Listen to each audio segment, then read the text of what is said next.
다시 지방선거 이야기로 돌아오겠습니다. 유승민 전 대표가 졌어요. 경선에서 졌고 그것도 초선 후배에게 크게 졌습니다. 자, 이런 입장을 내놔서 지금 논란입니다. 공정과 상식이 없었던 경선이다. 권력의 뒤끝이 대단하다. 윤석열 당선자와의 대결에서 졌다. 2016년 진박 간별사들이 칼춤 추던 데와 똑같다. 권력의 칼춤 결국 자신에게 돌아갔다. 라고 노골적으로 불만을 표출했습니다. 자, 이걸 보는 여러분들의 생각은 어떠십니까? 김병민 대변인님. 네. 유승민 후보가 공정도 없었고 뭐 상식도 없었고 권력이 뒤끝해졌다라고 이렇게 강력 반발하는 이유가 뭡니까? 혹시 뭐 여론조사 조작했습니까? 기회는 평등했고 과정은 공정했던 것 같은데요. 근데 결과는 본인 입장에서 받아들이기에 서로 정의롭지 않았다고 판단을 할 수가 있을 것 같은데. 그 이유가 뭡니까? 경기도 내에 있는 조금 전에 선거 결과를 봤는데 예. 여론조사는 유승민 후보가 앞서지 않았습니까? 그러니까 여론조사 원칙대로 다 한 거죠. 원칙대로 했죠. 누구나 다 동의할 수 있을. 근데 이제 당원 투표에서 압도적인 차이가 나다 보니까 네. 당심이 너무 김은혜 의원 쪽으로 한 번에 휩쓸린 것에 대해서 서운한 마음들이 있는 것 같아요.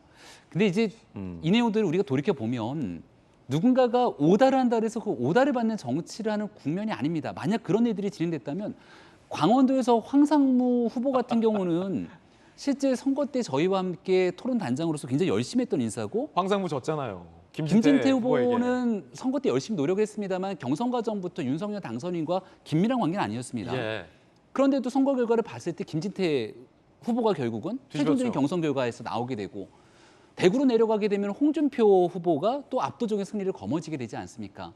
애석하게 유승민 후보자를 바라보게 되는 당원들의 민심이라는 것은 과거 지난날 오랫동안 켜켜이 쌓여왔던 내용들이 이번 선거 결과에 드러나게 된 것을 오직 윤석열 당선인과의 관계 속에서 이 해법을 찾으려고 한다면 매우 안타까운 말씀을 드릴 수밖에 없는 상태가 될 것 같고요. 선거에서 질 수도 있고 이길 수도 있겠지만 이 한 번의 선거로 모든 것들이 끝나는 게 아니지 않습니까?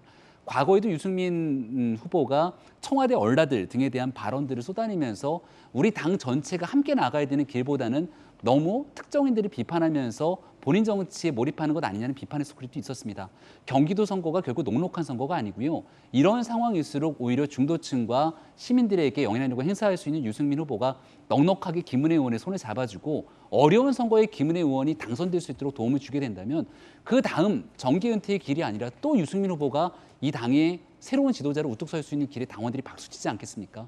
그러니까 마지막 순간 행동이 저는 그 메시지를 보면서 매우 아쉬웠습니다. 권력의 뒤끝에 졌다라고 했는데, 그러니까 유승민 후보 입장에서는 아니 일반 국민 여론조사는 내가 높은데 이거 윤석열 당선인의 의중 때문에 초선 의원부터 다 당심이 다 절로 억지로 돌아간 거 아니냐라고 지금 보는 것 같지만 그것 또한 사실은 처음부터 유승민 대표가 짊어져야 할 승부의 현안이었는데 그 산을 넘지 못한 게 사실은 유승민 대표의 어떤 정치적 역량이다라는 김병민 전 대변인의 따끔한 의견도 개인적 의견도 들어봤습니다. 자, 이제는 본선이 중요해졌겠죠? 한 여론조사가 발표됐는데 이 여론조사 결과 함께 보시죠. 민주당 후보 적합도 대진표가 중요하다. 김동연 31.8, 염태영 13.8, 안민석 12.9, 조정식 6.2. 김동연 후보가 민주당에서 가장 이제 유력해 보입니다. 자, 이번엔 서울시장 선거로 이동을 해보겠습니다. 국민의힘은 일찌감치 오세훈 현 시장으로 낙점을 했고 민주당의 서울시장 공천을 둘러싼 잡음이 대단했습니다. 송영길 후보는 나에 대해서 컷오프하려는 건 이재명의 정치 복귀를 막는 선제 타격이다라는 발언까지 해서 계파 갈등이 두드러진 건 아니냐라는 비판적인 목소리도 있었는데 박영선 전 장관이 결국 고사를 함에 따라서 돌고 돌아 3파전이 됐습니다. 어떤 3파전? 2, 3파전. 송영길, 박주민, 김진애 이렇게 3파전이에요. 손정희 변호사님, 아니 결국 이렇게 될 건데 박지원 비대위원장도 송영길 대표 안 된다, 새 인물 찾아야 된다. 그리고 민주당 이제 공관위에서 송영길, 박주민 컷오프할 수 있다. 계파 갈등, 송영길 대표 반발, 선제 타격, 이 괜한 잡음이었네요. 결국 셋이었네요. 그러니까 경선하는 게 옳았던 거죠. 사실은 누군가를 내정하기에는 민의가 총의가 모아지지 않은 상황에서 특정인에 대해서 경선 기회를 박탈시키는 것은 불공정하다라는 지적이 계속적으로 있었기 때문에 특히 서울시장 민주당에서도 사실 흥행 요소가 필요한 시점이거든요.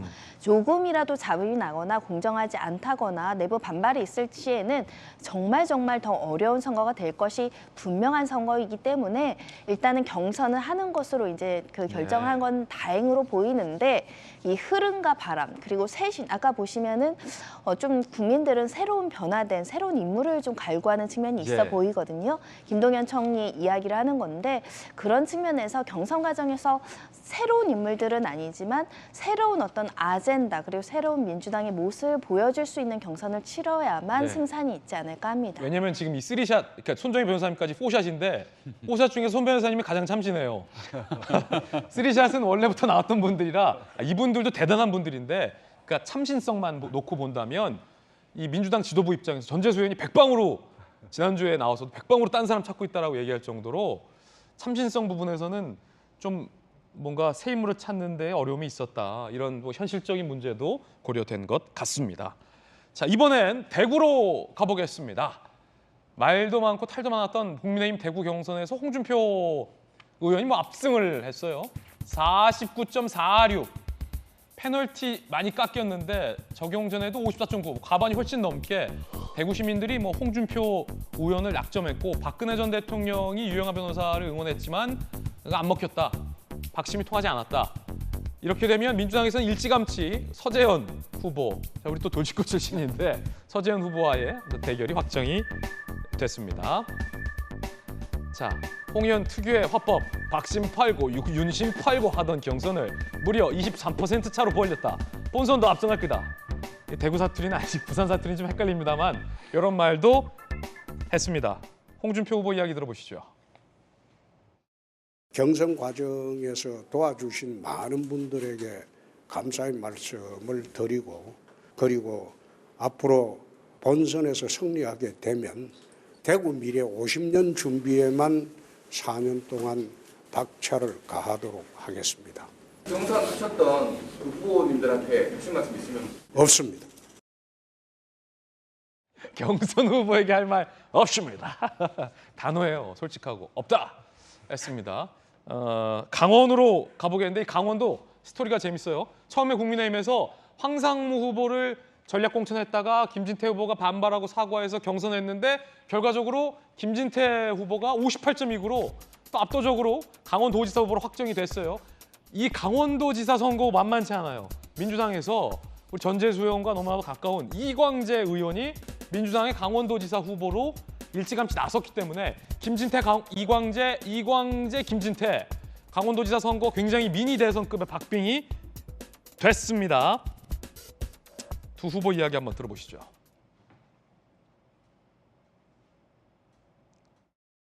강원도민과 울고 도전하고 강원도가 정말 살기 좋은 모델을 만드는데 가슴 뛰는 정치를 하고 싶습니다. 제가 좀 더 잘하지 않을까. 어려운 선거입니다. 어렵다고 해서 안 수는 없고 저는 강원도를 정말 사랑합니다. 저나 이광재 후보나 정말 우여곡절 끝에 또 이렇게 본선에 오르게 됐으니 이제 한번 정말 멋진 승부, 도민들의 선택을 한번 받아봤으면 좋겠습니다. 이광재 후보와 맞대결 펼쳐질 텐데 그럼 김 후보님이 좀 더 우위에 있다고 보시는 건 어떤 게 있을지? 저는 군대를 갔다 왔고요. 또 전과가 없습니다. 그렇습니다. 이번엔 이렇게 되면 이광재 지사가 원주 지역 국회의원이니까 원주 지역의 어떤 재보궐선거, 국회의원 선거도 치러지겠군요. 저희가 한 내일이나 모레쯤에 이번 지방선거로 인해서 재보궐선거 판이 굉장히 커졌다. 이것도 미니 총선급이다라는 주제로 저희가 내일이나 모레 차후에 또 이 이슈도 보도해드리겠습니다.